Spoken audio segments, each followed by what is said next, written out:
आइए, नमस्ते। बैठिए।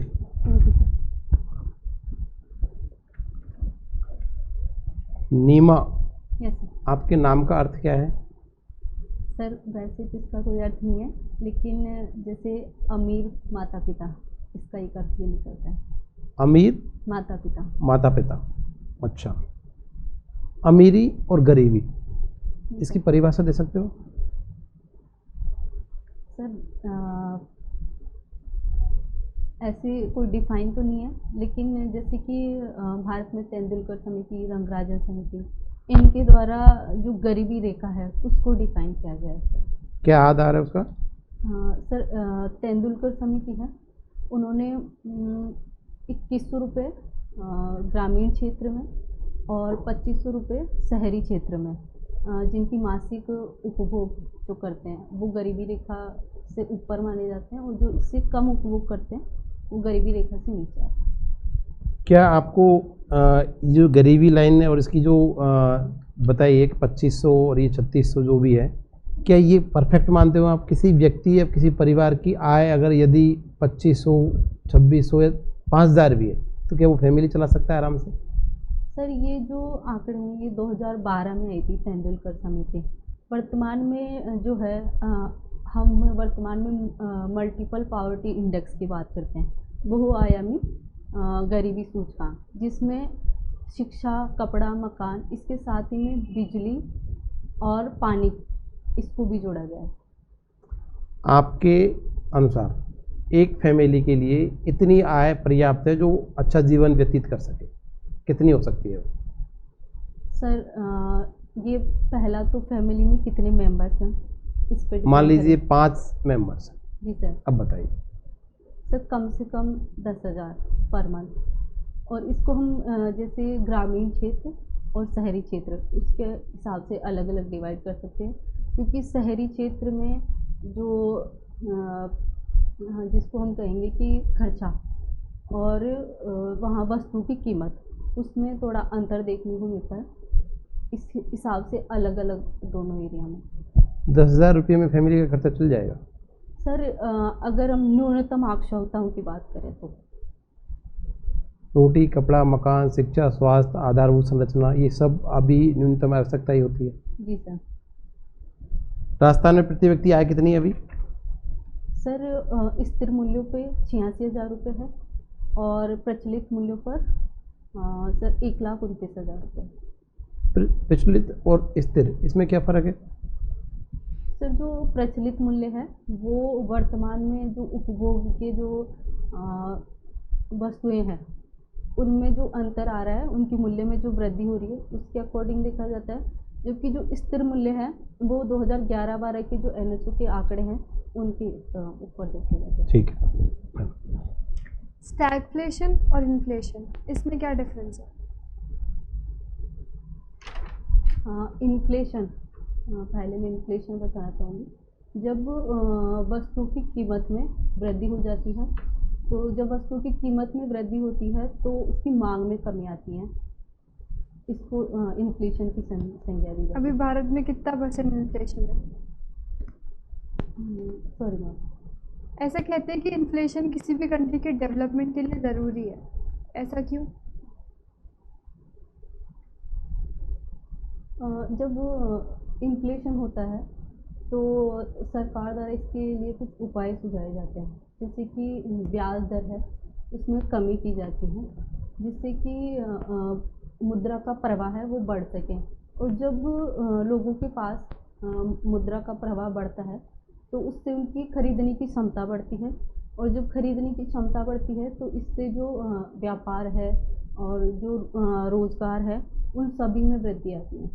मुझे केंद्र सरकार की ऐसी कोई 2 तकनीकें बताइए जिससे हम जो बाहरी मुद्रा है, फॉरेन करेंसी, वो ज़्यादा आती है, उनका इन्फ्लो बढ़ जाए। इसके लिए क्या करती है सरकार? FDI। जी, FDI, एग्जैक्टली FDI नहीं, ज़रूरी नहीं है कि फॉरेन करेंसी सिर्फ FDI के थ्रू ही आती हो। रेमिटेंस के थ्रू भी आती है। जी एक बार रिपीट कीजिए। मुझे कोई ऐसी 2 उपाय बताइए जो सरकार करती हो जिससे हमारे देश में जो फॉरेन करेंसी है उसका प्रभाव होता है, वो बढ़ती है, ज़्यादा आती है फॉरेन करेंसी। चलिए नेक्स्ट क्वेश्चन। जो बर्ड्स होती है जब वो बिजली की तारों पे बैठती है तो उनको करंट क्यों नहीं लगता? आजकल चल रहा है आर्टिफिशियल इंटेलिजेंस, इसके बारे में आपका क्या विचार है? मैम, आर्टिफिशियल इंटेलिजेंस मुख्यतः जो मशीनें हैं उनमें मानव बुद्धिमत्ता का विकास, उनकी जो सोचने की क्षमता है, कार्य करने की क्षमता है, उसको मानवीय क्षमताओं के तुल्य एक तरीके से करना, क्योंकि उनमें खुद से सोचने, समझने और विश्लेषण करने की क्षमता का विकास। आपके हिसाब से क्या लगता है कि आर्टिफिशियल इंटेलिजेंस के फील्ड में हमारी जो वृद्धि कर रहे हैं ये हमारे लिए अच्छा साबित होगा या फिर बुरा साबित होगा? जी मैम, बिल्कुल अच्छा साबित होगा, क्योंकि जो तकनीक है वो कभी भी इंसान का स्थान नहीं ले सकती। तकनीक सहयोगी का ही कार्य करती है हमेशा। तो जो चिकित्सा का क्षेत्र है, शिक्षा का क्षेत्र है, व्यवसाय है, चाहे से अपराधों को पकड़ने में, सभी में ये जो है जो हमारे सहयोगी के रूप में कार्य करेगी, तो ये एक अच्छा कदम साबित होगा। हेला ख्याल राजस्थान में क्या है? ये सवाई माधोपुर क्षेत्र के मुख्यतः फेमस है, और इसमें जैसे कि हेला से मतलब होता है आवाज़ देके बुलाने से। जीआई टैग राजस्थान में किस किस वस्तुओं को या किन किन पर्टिकुलर चीज़ों को मिल चुका है, और जीआई टैग होता क्या है? जीआई टैग से अर्थ होता है कि जो कोई स्थान विशेष है उस वहीं पे उस वस्तु की जो उत्पादन है वो होता है, तो उस विशेष स्थान के उसकी इम्पोर्टेंस को देखते हुए उसको जीआई टैग दिया जाता है।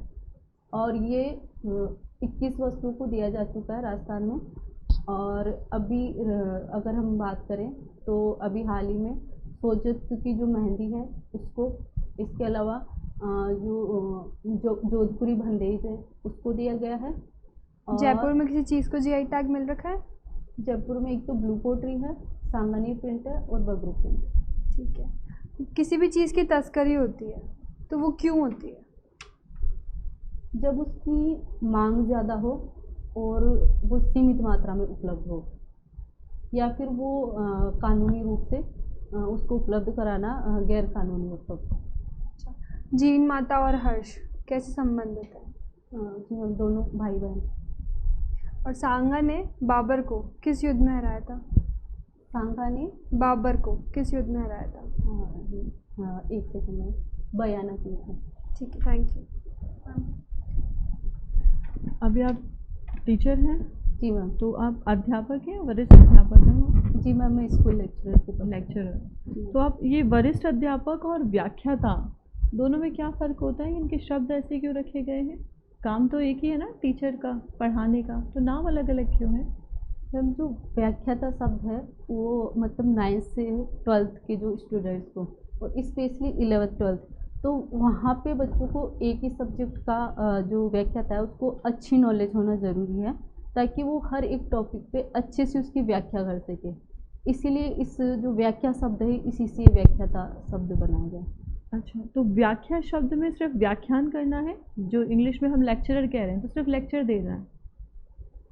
चीज़ों को गहराई से दैनिक जीवन से भी जोड़ के समझाना, और उस चीज़ों के लिए बच्चों की जो जिज्ञासा है उसको भी विकसित करना, और हर एक जो टॉपिक है उसके ऊपर उसको एक अच्छी नॉलेज प्रोवाइड करवाना बच्चों को।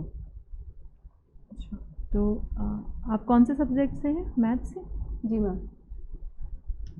भारत में मैथ्स की जब शुरुआत हुई तो आप उसका श्रेय किसे देना चाहेंगी? मैम, भारत में मैथ्स की शुरुआत का श्रेय आर्यभट्ट को दिया जाता है। अच्छा, किसकी खोज की आर्यभट्ट ने? आर्यभट्ट ने शून्य की खोज की थी। इसके साथ ही में उन्होंने बताया था कि जो पृथ्वी है उसकी जो परिधि है उसकी गणना करके उन्होंने बताया था। पाई का जो मान है उसकी गणना करके भी उन्होंने बताया। इसके अलावा सूर्य ग्रहण और चंद्र ग्रहण के बारे में उन्होंने बताया, और जो बीजगणितीय गणनाएं हैं वो भी उन्होंने बताई थी, और क्षेत्र मिति में भी उनका योगदान था। अच्छा, जब मैथ्स हम पढ़ते हैं तो मुख्यतः कौन कौन से विषय हम पढ़ते हैं? जैसे आपने अभी बीजगणित और त्रिकोणमिति बोला, इसके अलावा और कौन कौन से हैं? इसके अलावा मैम सांख्यिकी है, कलन है, ज्यामिति है। ये सांख्यिकी का जनक किसे माना जाता है? मैम जो अगर हम भारत की बात करें तो पीसी महलानोबिस थे, प्रशांत चंद्र महलानोबिस, उनको सांख्यिकी का जनक माना जाता है। अच्छा, त्रिकोणमिति में एक होता है जा शब्द और एक होता है कोज्या। क्या होता है ये जा और कोज्या? ज्या शब्द है वो साइन थीटा को शो करता है, जबकि जो कोज्या है वो कोस थीटा को शो करता है। और ये साइन कॉस और जो टेन थीटा है, इनका अगर एक साथ कंबाइंड फॉर्म लिया जाएगा तो आप कौन से सर्वसमीका से उसको बताएंगे? Tan theta is equal to sine theta upon cos theta. Okay. Rajasthan में जो महिलाएं हैं उनके लिए कौन कौन सी योजनाएं चलाई जाती है राजस्थान सरकार के द्वारा? चलाई जा रही है वर्तमान में। मैम जैसे कि अगर गर्भवती महिलाओं के लिए अगर हम देखें तो जननी शिशु सुरक्षा योजना है और इंदिरा गांधी मातृत्व पोषण योजना है। इसके अलावा टीकाकरण अभियान भी चलाए जा रहे हैं और जैसे राष्ट्रीय योजना है बालिकाओं के लिए। और इसके अलावा जो स्कूली शिक्षा में अगर देखें हम, एक उड़ान योजना है जो 12 वर्ष से लेकर 48 वर्ष तक की महिलाओं के लिए है। और शिक्षा के क्षेत्र में अगर हम बात करें तो विभिन्न प्रकार की छात्रवृत्तियां हैं, जैसे कि निःशुल्क साइकिल वितरण योजना है, अनुप्रति कोचिंग योजना भी है। और इसके अलावा मुख्यमंत्री आपकी बेटी योजना, मुख्यमंत्री हमारी बेटी योजना है, इंदिरा गांधी प्रियदर्शनी पुरस्कार योजना है, ये सब है। तो जो स्कूल को अगर हमें डिजिटलाइजेशन में जोड़ना है या बच्चों को उससे कनेक्ट करना है तो हम कौन से पोर्टल का उपयोग करते हैं? मैम अभी चलाई तो ई एजुकेशन के नाम से। ई एजुकेशन के नाम। और शाला दर्पण के बारे में क्या जानती हैं? शाला दर्पण पे जो स्कूल है उसकी जितनी भी सूचनाएं हैं, जैसे शिक्षकों की संख्या, बच्चों की संख्या है, इसके अलावा बच्चों की उपस्थिति का विवरण और बच्चों की स्कॉलरशिप से संबंधित डेटा, स्कूल में जो भौतिक सुविधाएं उससे संबंधित डेटा, स्कूल और जो बच्चे हैं उनसे संबंधित जितनी भी डेटा है वो शाला दर्पण पे। शाला दर्पण चलाने के लिए आपको कोई कोड दिया जाता है? जी मैम। क्या कहा जाता है उसे? लॉगिन आईडी होती है मैम शाला दर्पण। जी, ओके, थैंक न्यूज़पेपर पढ़ते हो आप? यू। जी सर। कौन सा पढ़ते हो? राजस्थान पत्रिका। राजस्थान पत्रिका। राजस्थान पत्रिका की आज की 2 राजस्थान से संबंधित खबर बताओ। सर आज का नहीं पढ़ा है कल का बता दीजिए। जी सर। राजस्थान से संबंधित सर एक तो चंबल रिवर फ्रंट है, उसको लेकर है कि उसका उद्घाटन किया जाएगा। इसके अलावा सर जो अभी मुख्यमंत्री को जो कॉन्टेस्ट शुरू किया गया है मिशन 2030 के लिए, उसको लेकर गया है। क्या है मिशन 2030? सर इसका उद्देश्य है कि राजस्थान की जो प्रगति है उसको 2030 तक 10 गुना तक बढ़ाना और राजस्थान को देश में नंबर 1 स्टेट के रूप में लाना। आपके हिसाब से राजस्थान को नंबर 1 पे लाने के लिए कोई 5 सुझाव दूँ कि राजस्थान 2030 में नहीं 2040 में कैसा नंबर 1 पे पहुंच सकता है, आप ये बताओ। सर सबसे पहला जो इसमें मैं सुझाव देना चाहूँगी वो है महिला सशक्तिकरण को लेकर। हम राजस्थान की जो विधानसभा है इसमें महिलाओं को जो रिजर्वेशन है वो 33% करने के लिए एक रेजोल्यूशन हम केंद्र सरकार को भेज सकते हैं। दूसरा जो सुझाव मैं इसमें देना चाहूँगी वो स्कूली शिक्षा को लेकर है कि जिस तरीके से गवर्नमेंट स्कूल्स में जो ट्रांसपोर्टेशन के लिए एक्सेस के लिए बसों की सुविधा रहती है, वैसे ही गवर्नमेंट स्कूल्स में भी ट्रांसपोर्टेशन के लिए बसों की सुविधा प्रोवाइड कराई जाए। इसके साथ में तीसरा मैं सुझाव देना चाहूँगी कि जो राजस्थान गवर्नमेंट के जितने भी विभाग है उसमें ई पेपर को बढ़ावा दिया जाना चाहिए। जो जितना भी हो सके सारी चीज़ें ऑनलाइन की जाए ताकि कम से कम कागज़ का उपयोग हो और पर्यावरण का नुकसान कम से कम हो। इसके अलावा सर जो अगर हम छोटे उपायों की अगर बात करें इसमें तो सर जैसे कि मैंने मेरे विभाग से संबंधित सोचा है कि जैसे कि हमारे स्कूल डिपार्टमेंट्स में जो है कि ट्रांसफ़र की पॉलिसी बनाई जानी चाहिए जिससे कि भ्रष्टाचार में कमी आएगी इस क्षेत्र में। इसके अलावा सर जो स्कूल में जो बुनियादी शिक्षा है उसके लिए और स्कूलों का जो इंफ्रास्ट्रक्चर है इसके लिए भी बजट बढ़ाया जाना चाहिए। ठीक है। कला क्या होती है? कला, आर्ट। सर कला जो है ये एक व्यक्ति के व्यक्तित्व से भी जुड़ी होती है और इसको प्रशिक्षण के माध्यम से इसका जो ज्ञान है वो लिया जा सकता है। मांडने बनाना, जी सर। ये कला है? जी सर। कैसी कला है? सर लोक कला है सर। लोक कला है। आपने जानते हो बनाना? जी सर। कैसे बनाते हैं, क्या प्रोसेस है इसकी? सर सबसे पहले अगर जैसे कच्चा आंगन है तो उसमें जो गोबर है उसकी सहायता से और गीली मिट्टी आती है उसकी सहायता से लीपते हैं, थोड़ा उसमें कूड़ा भी मिलाते हैं। उसको लीपने के बाद में जो गेरू होता है वो और चूना होता है उसको लेके और गेरू से कई जो हैं वो पहले गेरू से बेस बनाते हैं और या फिर गेरू से बेस नहीं बनाते तो जो चूना है उसकी सहायता से उसको पानी में घोल के और उससे पहले मांडना बनाया जाता है और फिर उसमें बीच बीच में भरने के लिए गेरू का यूज़ करते हैं। मांडना और मैथ दोनों में क्या संबंध है? सर जो मांडना है इसमें भी ज्यामितीय आकृतियाँ बनाई जाती है मुख्यतः, जैसे कि त्रिभुज है, वृत्त है, चतुर्भुज है, उसी तरीके से मैथ की सर ज्यामिति को इससे जोड़ सकते हैं। आपका जीवन का दर्शन क्या है? सर सादा जीवन उच्च विचार।